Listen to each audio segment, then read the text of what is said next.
Right.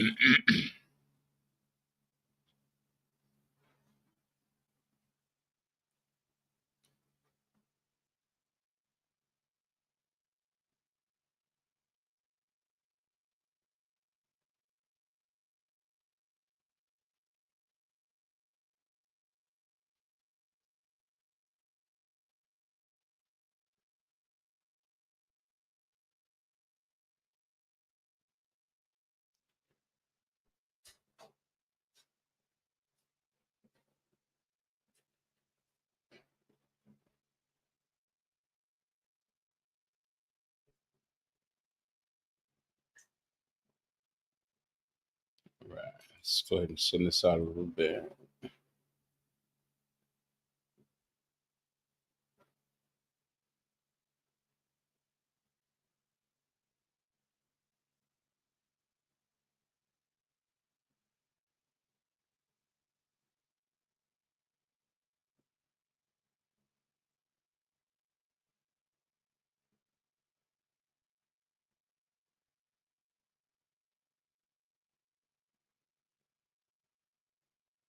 All right, we can start getting some people in here. Cool. All right, just finish sharing this out. There we go. All right. Good evening. So it's going to be a little different tonight. A little bit different. And the fact of I have something that's pre-recorded, right?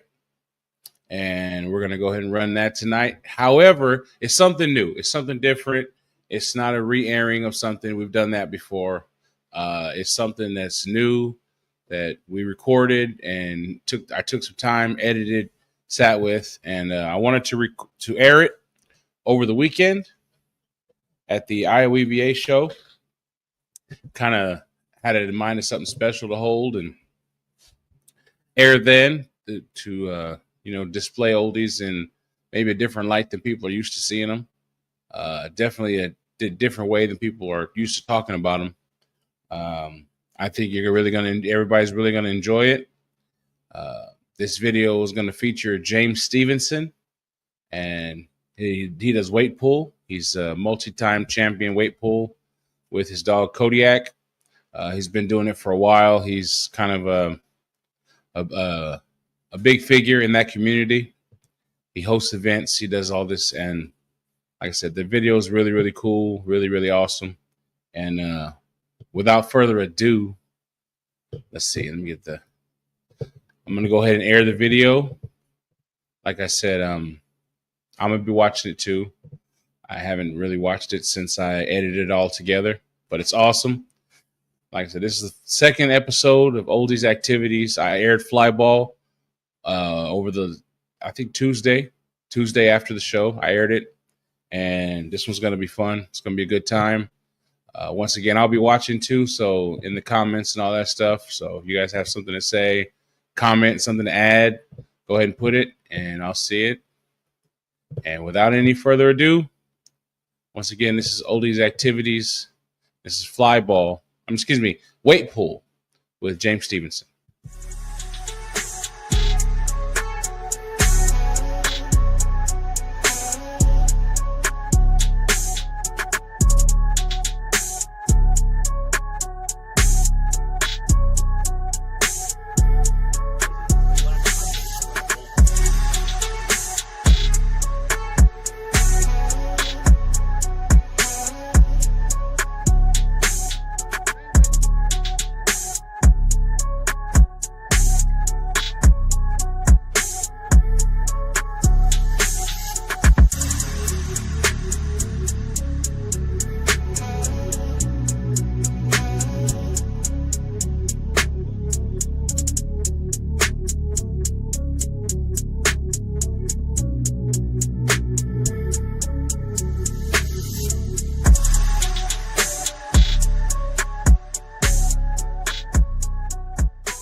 Okay, here we go. This is episode 2 of Oldies Activities, Toll House. It's the man of the hour, Mr. James Stevenson. Good morning. Today, morning. Today we're going to talk about weight pulling. I want to start at the beginning of how you got into it and what made you do it with an Old English Bulldog. So before Bulldogs, I had a couple of different types of working dogs. I've had a few German Shepherds.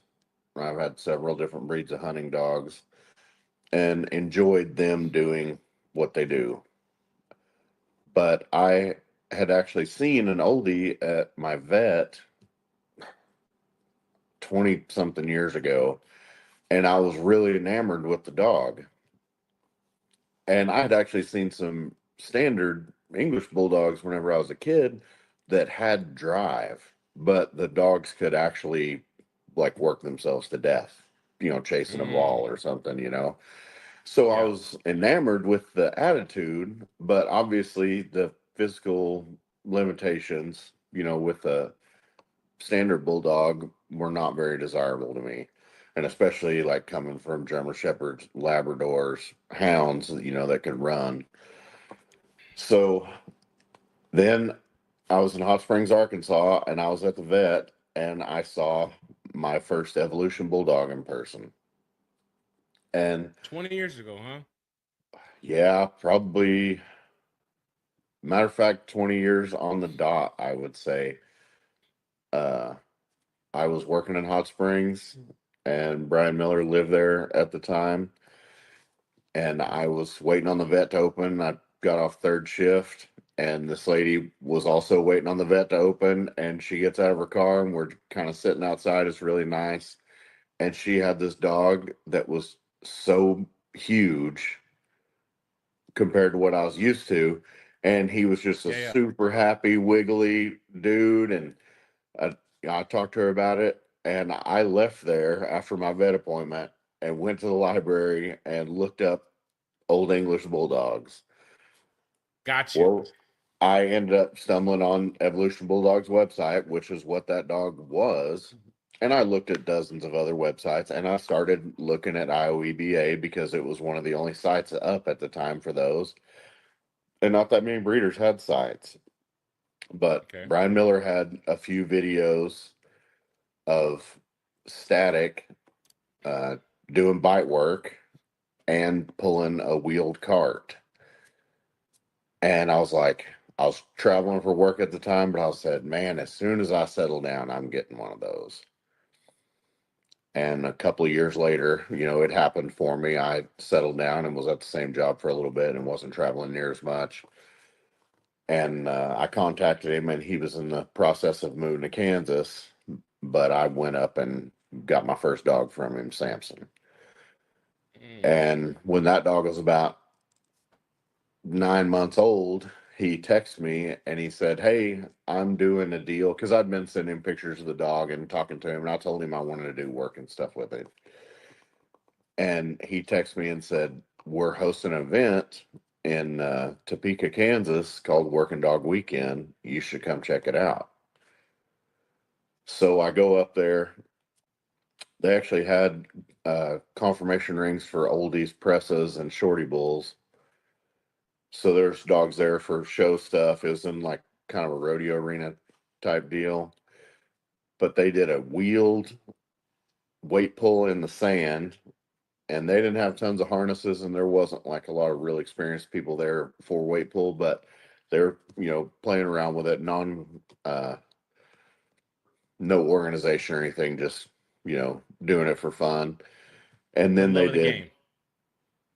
did like a hardest hitting competition, like bite work stuff. And then the next day we did a deal called Real Dog Trial, which was an obstacle course you run with the dog, and there's 3 protection stages in this obstacle course. So you run like a 1.5 mile obstacle course with the dog, and the bad guy jumps out at you in 3 places. So we did all kinds of work and stuff for the weekend, and I was hooked. I went home and found somebody that I could do bite work training with, and I contacted a harness maker and had weight pull and protection harnesses made for my dog the following week, and I found someone in Oklahoma City that was a weight puller, and I started in all of that as soon as I came home from that trip. Heck yeah. Heck yeah. That's awesome. Said 20 years ago, huh? And Brian, I didn't know Brian Miller was from Arkansas Brian is from or was in Oklahoma, but Arkansas. yeah, I think maybe he lived there for 5 years. I only lived there for about a year. I was a contractor out there, but I Yeah. think he lived there 5 or 6 years, and then he lives way north Kansas, little tiny town north of Topeka. Arkansas, stand up. I never knew Arkansas was cracking like that before I moved here. Actually, Yeah. now I'm learning more and more people like have ties here, and yeah, it's a trip. Yeah, at one time there was a lot of bulldog breeders in Arkansas. Yeah. Wait. I don't know if they Yeah. still I are or think not. I think the laws here make it not easy, but you can do it. You know what I mean? Mm-hmm. Because I mean, once you're out of the city, like in the city here, you can have 4 dogs. Once you Right. get out of city limits, there's no leash laws, there's no nothing, which is a pain in the neck. I can't stand it, but it makes what we do. You can do it. You know what I mean? Sure. Yeah. Let's see. Got a little video here. So talk to me a little bit more about weight pull, how it's set up, what the things these dogs are capable of. Kind of blows my mind. So weight pull, if you've never done it at all, you're pulling against your own body weight. So first off, it's classes in 10-pound increments. So 0 to 9 pounds, 10 to 19, so on and so forth. Uh, Depending on the organization, it may be at a certain weight and up would be unlimited. Like ADBA is there's no huge dogs registered there. So I think it's 80 pounds and up or 89 pounds and up is unlimited. In UPF, which is what I pull with, it's 120 and up is unlimited. But there's not Mm. tons of huge dogs, so there's no point in having 10-pound increments, over 120. And you're still What's the biggest pulling dog a you've seen out there?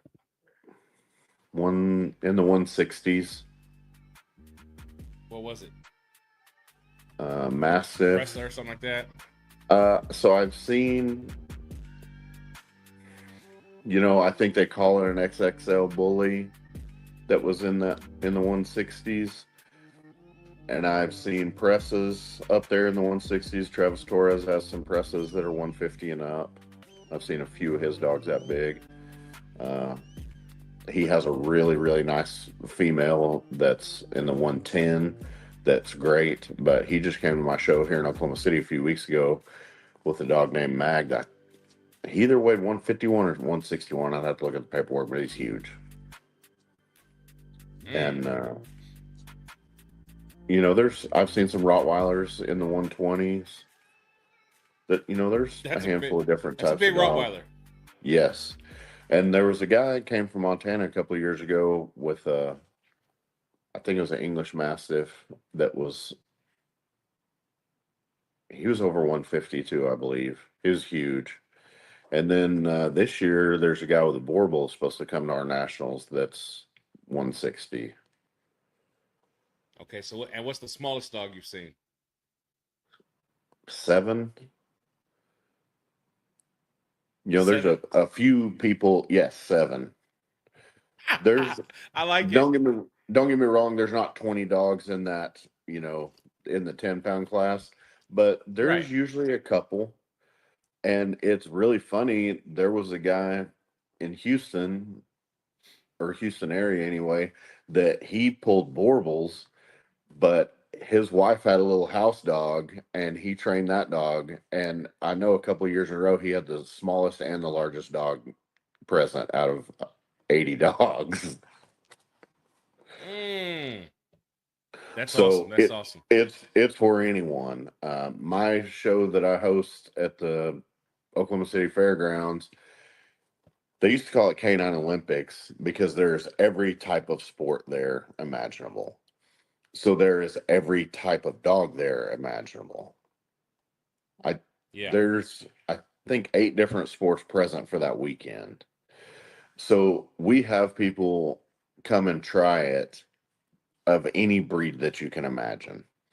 And you would be really surprised sometimes the dogs that they're obviously trainable because these people are doing multiple sports with them. So some dogs just take to it better than you would think. Because you're not just going to Yeah. throw a harness on your dog and be competitive. It's so Yeah. unlikely. It's not impossible. It it is out there. It's very unlikely. But I have Yeah. seen dogs that you would never expect do the best out of the novice dogs. And a crazy example a couple years ago was a corgi. And, you know, that dog really pulled some weight and she pulled all 3 pulls for the weekend, but it was insane how well that dog did. What kind of weight we talking about? I I would have to go back and look at the paperwork, but I want to say like 1,700 pounds for a 20 something pound dog. Yeah. And it That's actually crazy. used its nose. And this lady had 2 of them. One of them did not care for it very much. It pulled some, but not very much. But the one that was doing good would stick its nose on the carpet and help drag it forward. Like a And fifth that foot, little huh? dog, yes, and that little dog, yeah, like a paddle. Yeah. He really worked his little fuzzy butt off, and it was hilarious. And we had a great time watching it. That's awesome. But I yeah, got a I've seen dachshund some, that's yeah, ripped up and super drivey, and yeah. I'd be curious what he'd do stuff like that. You know what I mean? Because This year we yeah, had a couple of dachshunds do it, and one of them does pretty good. That lady is local and she bought her own harness and is interested in trying. And she does a few things with that dog. yeah, But yeah, it's not limited. Now, if you, let's say that you're a standard EB guy, could you train your dog to do fly ball or agility or something like that? Sure, you can. Are you going to be massively successful? No. no, But right, sport isn't the whole dog's life. right, So if you got the dog that's the breed that you like, personality and look and stuff like that, and you could still do a sport and enjoy it, you know, you want to absolutely, win, but winning isn't everything. And yeah, I can tell you, I've been doing this for a pretty good while. One of the happiest years I ever was leaving nationals, I took 3 dogs. I didn't place with any of them, but my dogs gave me all 3 of them gave me 100%, and I showed up ready.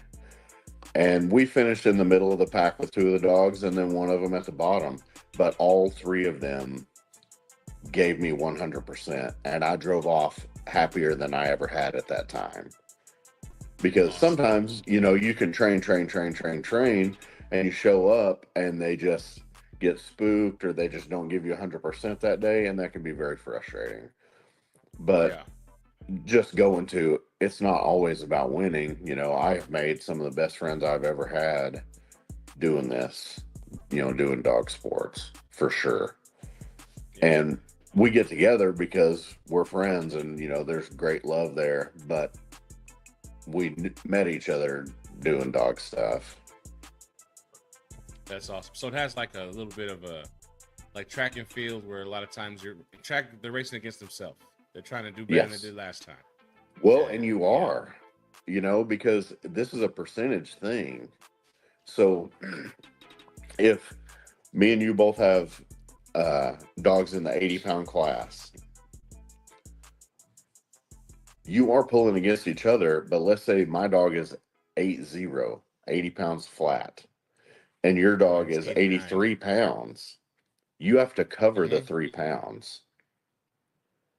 So if it's small weight increases, then you would have to cover maybe 2. If it's big weight increase, you have to cover at least 1, right? Now, for in UPF, there's most weight pulled So let's say you have an 88-pound dog, you're probably not going to cover the 8 pounds to my And 80-pound dog. anybody doesn't understand sports betting, that's covering the spread right there. That's what that is. That's correct. Yeah. So maybe you can't cover the spread, right? But if you got an Yeah. 88-pound dog and I got an 8-pound dog, if we're just like looking at a show ring, there's difference, right? But Mm-hmm. that's a real difference. Your dog is When bigger it's than my 8 pounds of dog. muscle, yeah. Yeah. You should be able to cover me, but maybe you Yeah. can't. So there's most weight pulled, so that would be the maximum weight for the class, right? Mm-hmm. But then first, second, third is based on the percentage. Yeah. So now let's say both of us are 80 pounds and we go out on the same weight. We both pull 8,000 pounds for 100 times the dog's body weight. So we both hit a milestone, like a benchmark. Now we add 210 pounds and neither of us make it. It goes back to the fastest time. So that makes it possible for that 1,700-pound corgi pool to win. Yeah, and there's mechanical advantage. Well, so that dog would win its class, Yeah. probably regardless because there's only going to be a couple of dogs in the Right. teams. Right. Right. Right. But Yeah. that dog is only pulling against its 9-pound or 10-pound weight Okay. class. I got And then you. there's divisions too, and they do divisional uh, body pound and most weight pulled for the division also. All right. And so your current dogs, your boy Kodiak, he's evolution or he's your production or That's Evolution Bulldog. Yeah. yeah. Yeah. But you do breed as well, right? A little bit. I don't. I mean, I have bred Kodiak some, but I don't have any females, and really Yeah. all the breeding I was doing was set up through Evolution Bulldogs, I got you. Your boy's a and we monster have. though. He is a monster. Yeah. Yeah, Yeah, yeah. that's not I like a him a lot. magic. No magic tape measure, magic scale. That's a on a hanging scale. In 50 different places. 125-pound dog with a 27-inch head. You can't buy a collar for that dog at Tractor Supply. I like it. I like it a lot, man. I like. Look, before I got into oldies, the last dog I had was Connie Corso. Wasn't the Yeah, best bred dog, whatever like that. I got him from a coworker that had a litter and got tired of feeding him. Said, "Come get you one." So I went and got me one. But yeah, I've always liked big dogs. Um, I don't trust the whole. I don't trust the whole world to put big dogs in their hands, but I love big dogs. You know what I mean? I totally agree And with that. And this is a dog that's not for everyone. yeah, yeah. Even that. I mean, once you start getting into 80, 90 pounds, definitely 100 pounds. Like that's a dog. You gotta have control. You gotta know what you're doing, or else you got a problem on your hands. You know. Yeah, So, it is an um, animal for sure. And not all oldies. If you had a big show and you had 100 oldies there, there's dogs in there that would run away from someone yelling at you. And then there's dogs in there that might stand in between you and an intruder or an assault or yeah. something like Oh yeah. that. And then there's dogs that Yeah. would run themselves to death to get that guy. Yeah. And And when size you is start not the talking about a indicator. dog, no, size isn't the indicator, but a 60 or 70-pound dog can be managed by someone that knows Most what they're people. doing. Right. I'm a big man, and I'm telling you, two big men could not control this dog if he didn't want to be.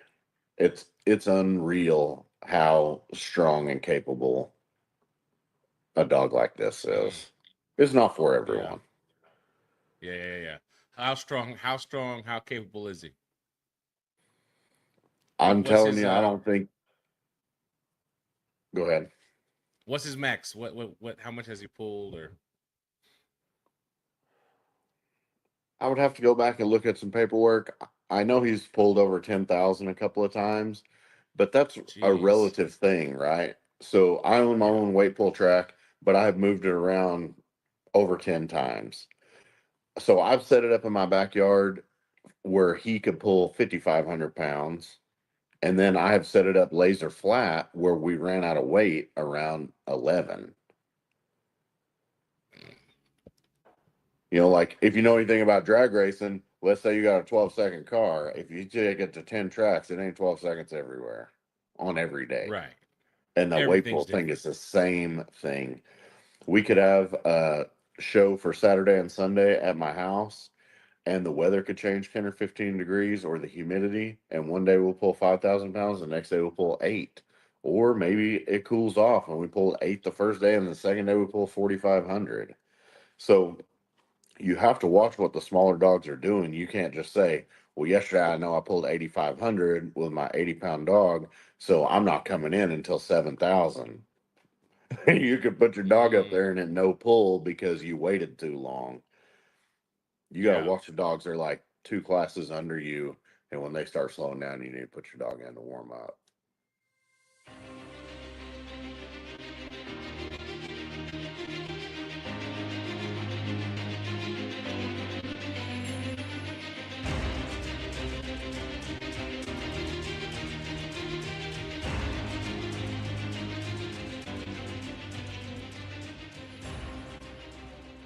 And they won't all do it.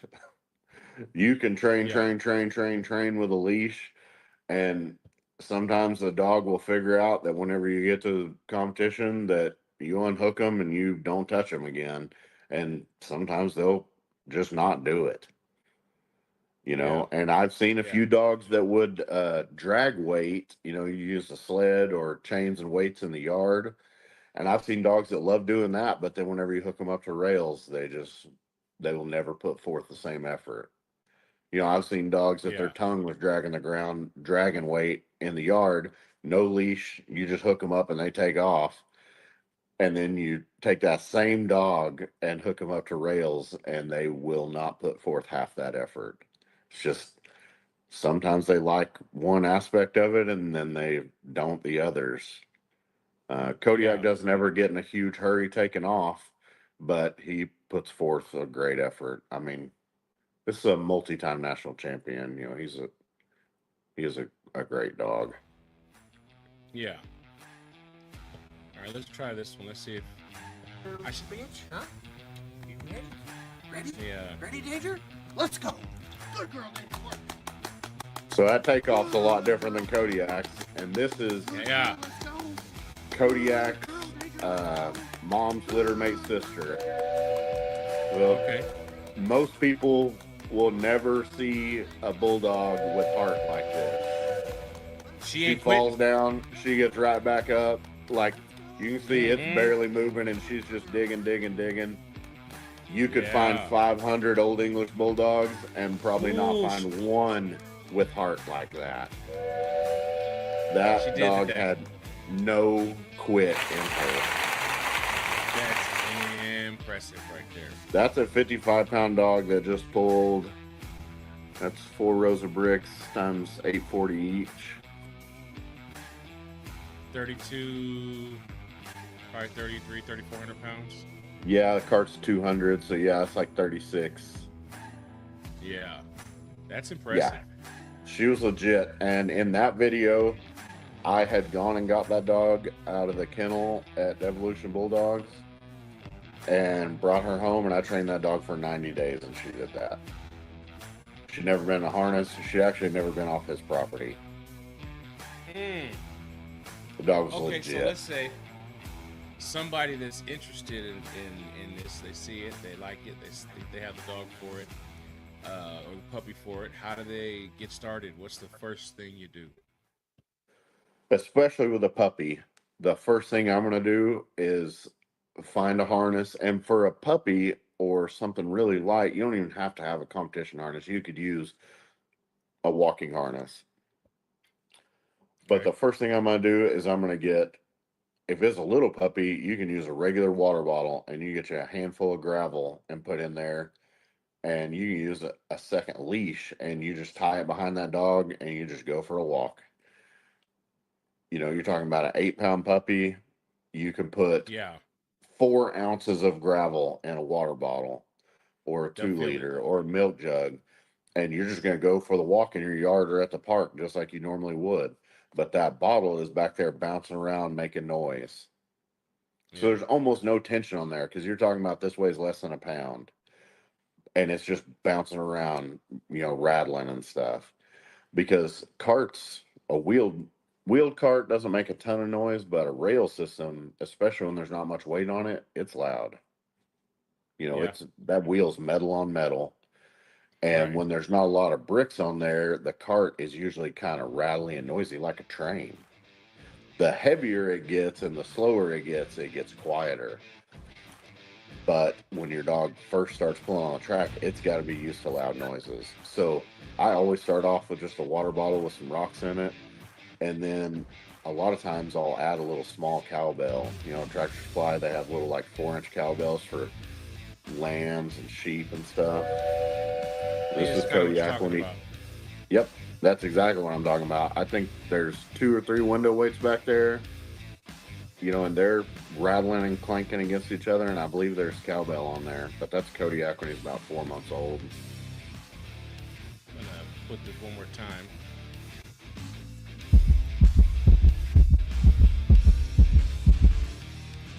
Tell he's not struggling. It's not much weight at all. Just Nope.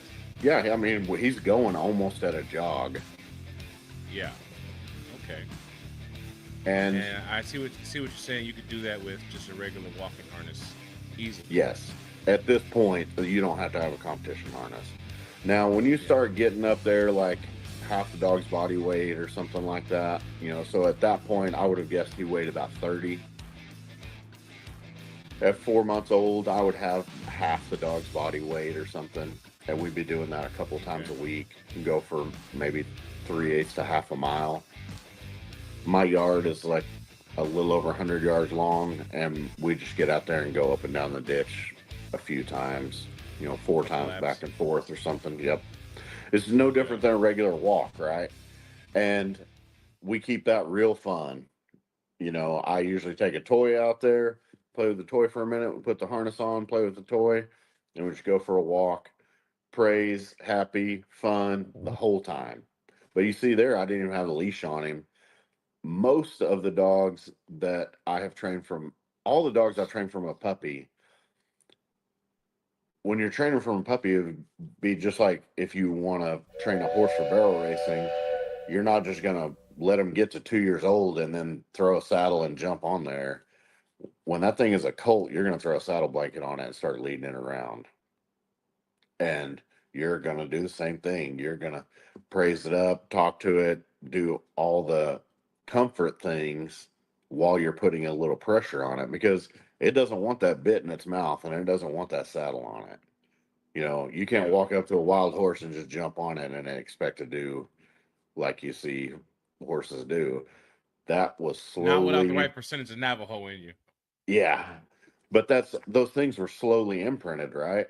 Well, Yeah. taking Right. that puppy out there and putting that harness on it, it's not we're pulling a lot of weight right away. What we're doing is we're Right. just showing them what the job is, right? And then you just slowly build up as the dog gets older and matures. Yeah. Okay. If you So do it right and you keep it fun, most of that drag work is done off leash. Uh, Several times I've had an adult dog that I could be dragging, and I'll have, whenever I've had a puppy, the puppy's just following along right with us. Nobody's on a leash.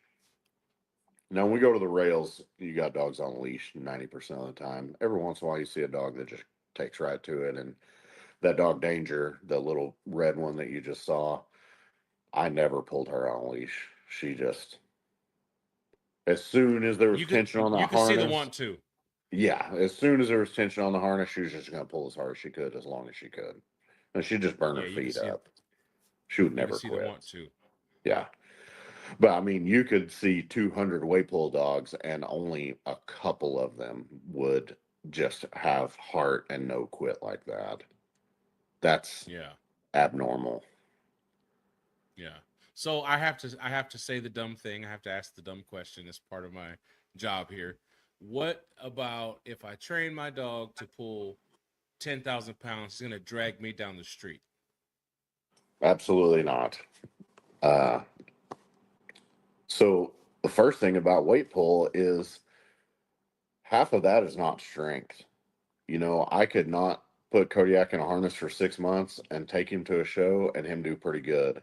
This type of dog is the strength is just there. If you took a power lifter and he didn't compete or train for 6 months, that's still a big, strong guy. Because we're not talking about a marathon runner. If a marathon runner didn't prepare for 6 months, he's probably not going to be able to go out there and do what he used to do. A big, heavy muscle dog, you train some strength, but most of what you're getting is just conditioning so they can actually do 5 or 6 rounds, 5 minutes apart, right? Most of that strength is just sitting there naturally. All the training is in conditioning and just trying to coach them to put in that much effort, showing them that they can. Yeah. And not all dogs are the same way. Right now, I'm training a little pit bull. I don't think that they are just sitting there with quite as much natural strength, but those dogs will try really They hard. switch on. Yeah. Yeah, I think you could Boy, they switch probably, on. right. You could go get you a pit bull out of pound and train it for just a few weeks and go, and you wouldn't, the dogs in your class wouldn't pull twice as much as you. Yeah. You'd be in there with the pack. I'm not saying you could be competitive just in a few weeks, but it's wild how much they'll try as soon as they understand the job. And not all Yeah. bulldogs will do I, that. But yeah. not I everybody know with wants bulldogs, or needs a dog with that much drive either. say that. Say that. Yes. Yeah, not that dog Danger that was in that video, that little 55-pound bitch. That was a hard dog.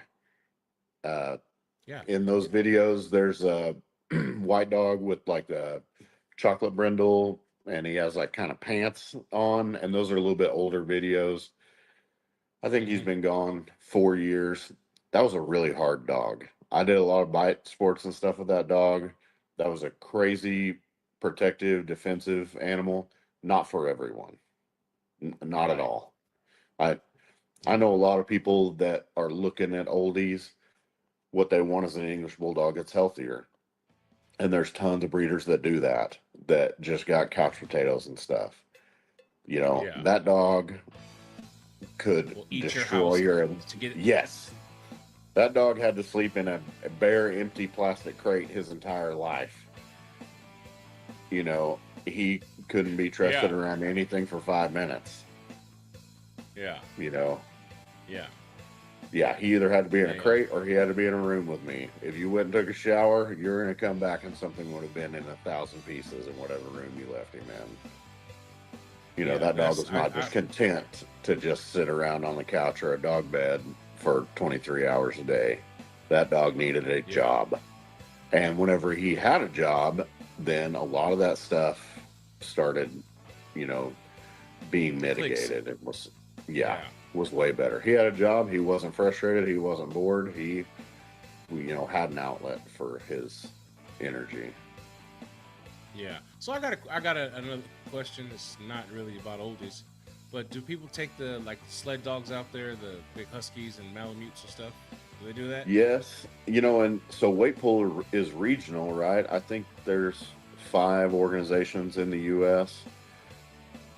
And we have people in Unified Pulling Federation that come from Washington, from the Northeast, come all over. Our national's always in the same place in Kansas. It's right in the center of the United States, north and south and east and west.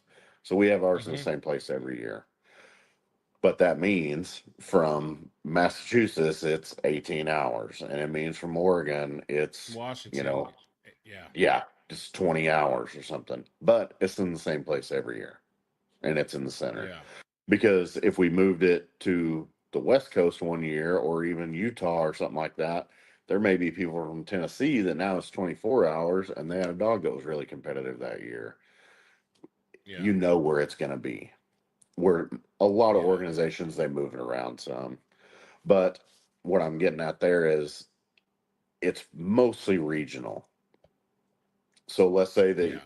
you live in Michigan for 5 years and you start pulling dogs, and then you move to Kansas.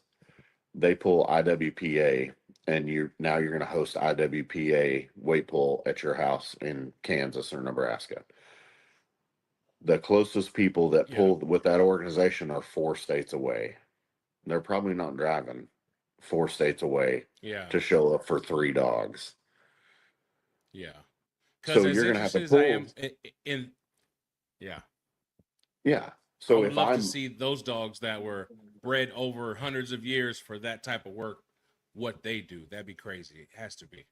and I would like to see that too, because you see some that are good, uh, Burmese mountain dogs. That IWPA, they Yeah. got a lot of those fuzzy dogs. And we have our nationals in October. And in Kansas, one year it could be sleeting and snowing and crappy outside, 40 degrees, 30s. And then the next year you can get Yeah. sunburned. It could be 89 Right. degrees and sunny. So it just, you never know. But if you have it later, those Yeah. people that come from up north, they can have trouble traveling because there's snow on the ground. Trout. Yeah. Just from the 1st of October to the end of October, there can be really bad weather. Yeah. So Yeah. we don't have it any later for that reason. And then you don't have it any earlier than that because you don't want it to be too warm. Yeah. I said there could be really bad weather, or it could still be 90 degrees outside. That's Toss up. correct. Yep. Yeah.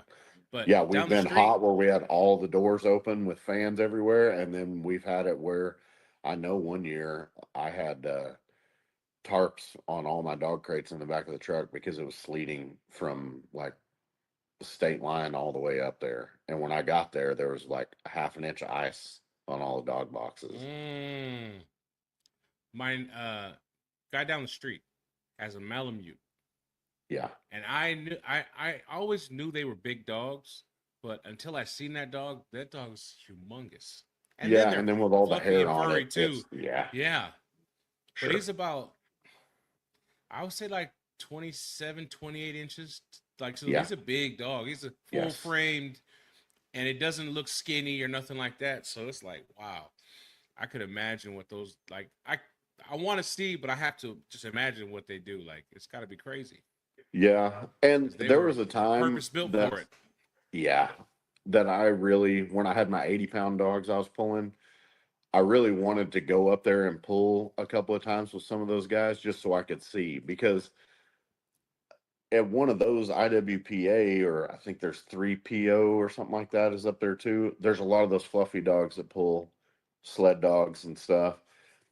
And but it's hard to tell because there's not, in those climates, there's not a bunch of pit bulls and American bulldogs pulling against them. Right. And there's not a lot of people that go back and forth from one organization to another because they're regional.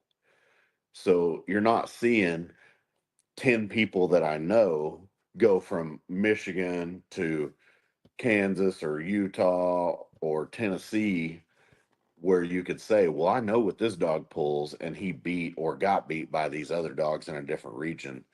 It's tough to say, but yes, I'd be curious to see too. And up north there, you see some big, big dogs pulling, some mastiffs and those Burmese mountain dogs. And, it looks like they pull a lot of weight. Uh, but I haven't really seen dogs from those organizations come out and pull, with UPF or APA. Yeah. Yeah. Let's see. What have we not covered? You said UPF is the organization that you guys pull with. Yes. Yeah. Get your puppy, put a walking harness on him, and have him drag some stuff. Doesn't got to be heavy at all. Make some That's distinct correct. noise. And Yep. okay. And then you just slowly add weight. You can use Yeah. all kinds of stuff. If I didn't have anything and I was starting from scratch, I would just buy a sled like you see people use. You see footballers using off season where they just have a flat sled they put, weightlifting weights on. If I didn't Mm-hmm. have anything, I'd start Yep. with one of those.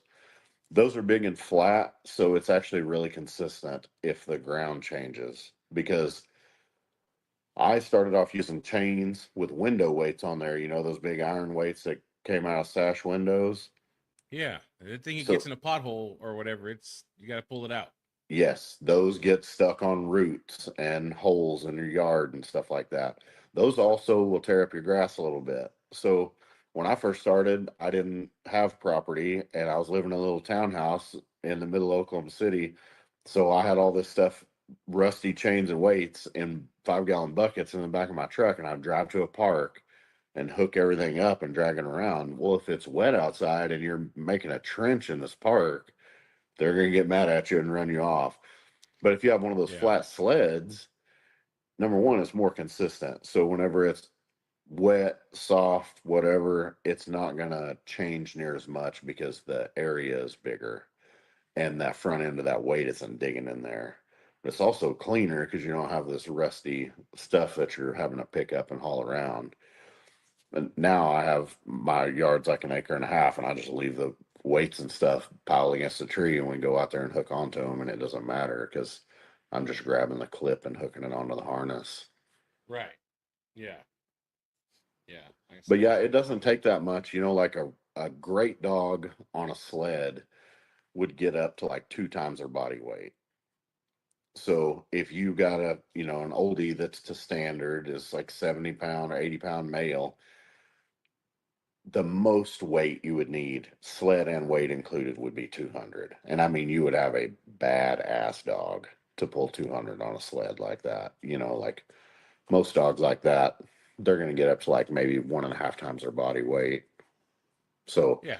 140 pounds would be quite a bit of weight to pull like a quarter to 3/8 of a mile. Yeah, because friction's a mother. Yep. Yeah. Yeah. Yeah, because those same sleds, they don't have 3 poles on them for a 250-pound linebacker to pull, 500 pounds. Yeah. If you've ever messed around with one of those or tried one, 180 pounds on there for a 250-pound guy, it's a lot. Yeah. It's weight. And it is. When those guys use them, they don't even go 3/8 of a mile. They probably go up and down the field once. Yeah. 10, 20 yards.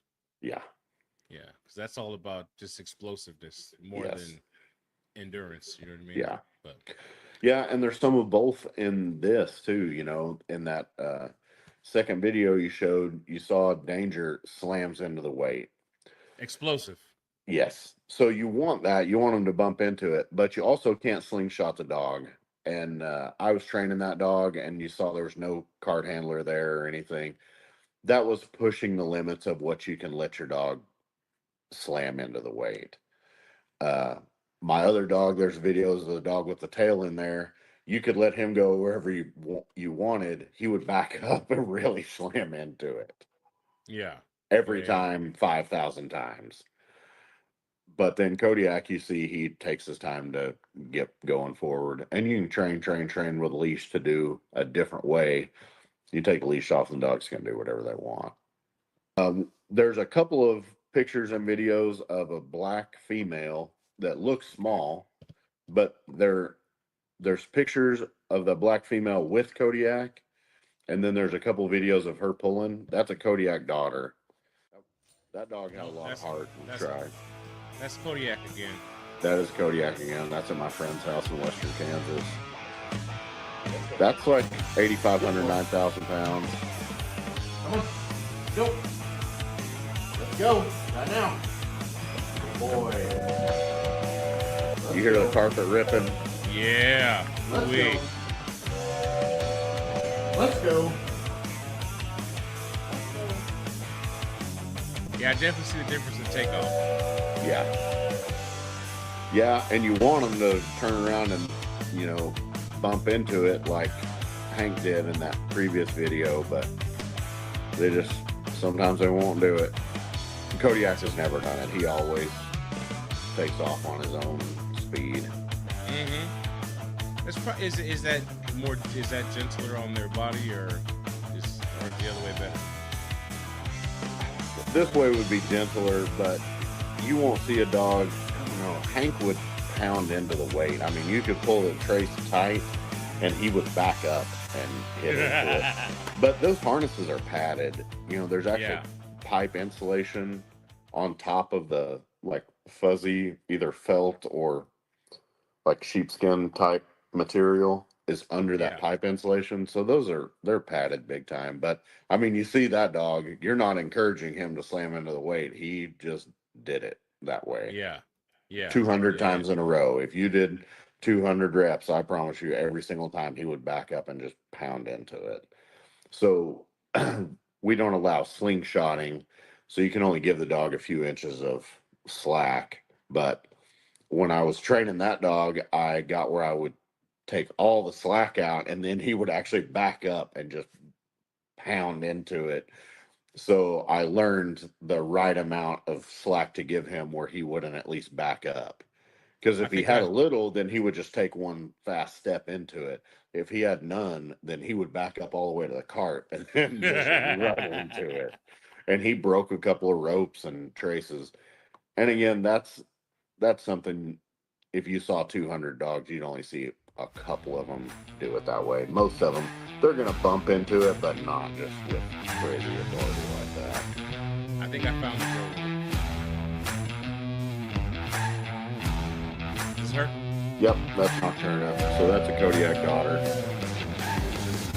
You know, she doesn't look huge compared to those other dogs, but this is an 85-pound bitch. Yeah, she's a girl. She is bad to the bone. She has crazy, crazy nice conformation. She breathes super clean. She's a nice dog. And she moves fast. She is crazy nice.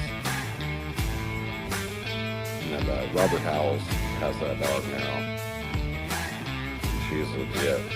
Yes, she is.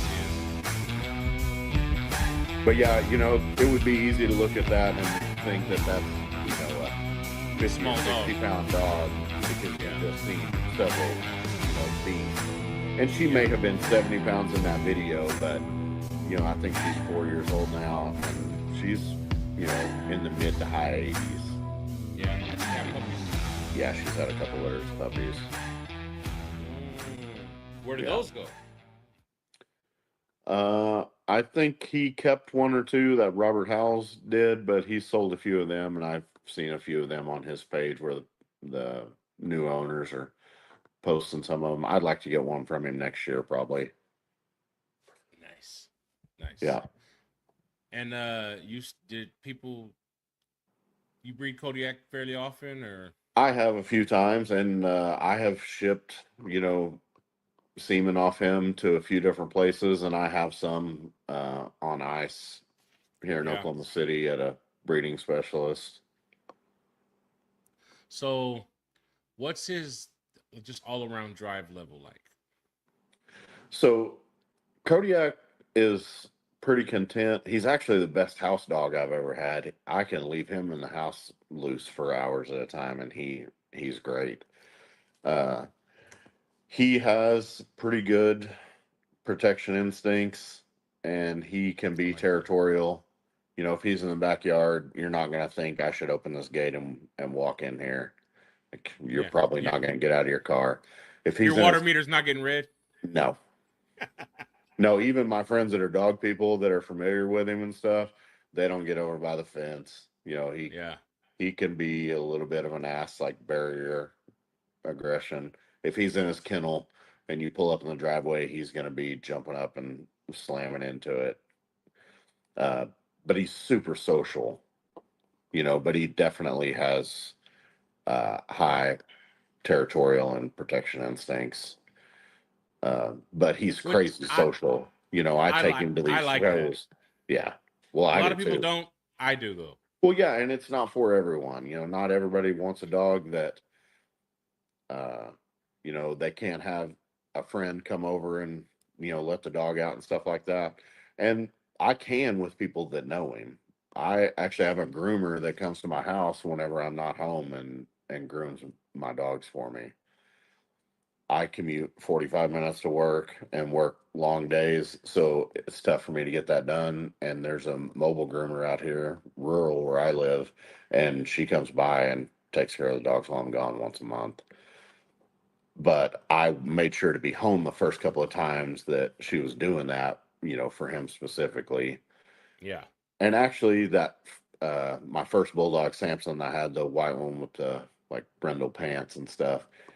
He was real similar like that. So the first couple of times she came by, I just didn't go to work until she got here. And after, they got handled by her a few times, then they're comfortable with it. Yeah. And if you act like you're supposed to be there, then dogs will respond accordingly, right? Right. You know? Usually, yes.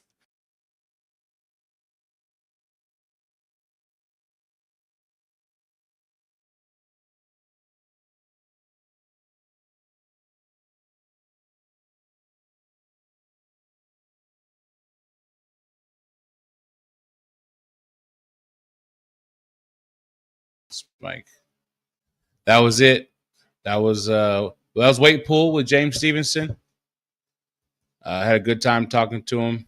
Something that I'm genuinely curious about. Something I'm really looking at.